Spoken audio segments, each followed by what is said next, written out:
Reading the historical books is basically written as a textbook, but I'm hoping it will be more than a textbook. I'm hoping it will be something that introduces a student to some really interesting stuff about the biblical historical books, which are basically the books of Deuteronomy, Joshua, Judges, 1st and 2nd Samuel, 1st and 2nd Kings, 1st and 2nd Chronicles, Ezra, and Nehemiah. That's the corpus of books that I've been covering in writing this particular book.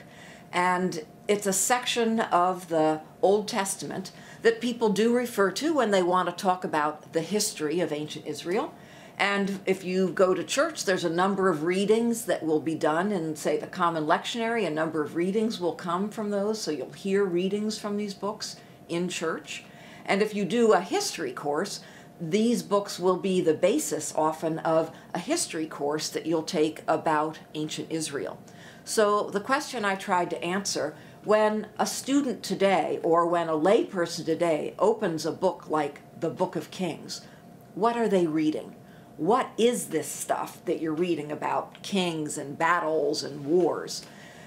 Is it like the history book you read when you were in high school? Is it like a history book that might get written today? Or is it something different?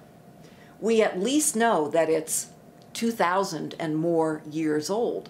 So is something that old really like something you might read today, or is it different?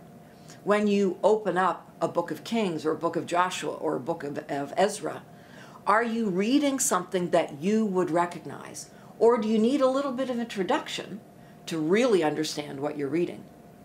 And the premise of this book is that if you have a little bit of introduction to what you're reading when you open up a historical book in the Bible, you're going to read it better. You're going to read it in a more informed kind of way. And therefore, you're going to get more out of the text, and you're going to know what you're bringing to the text when you're reading this kind of history.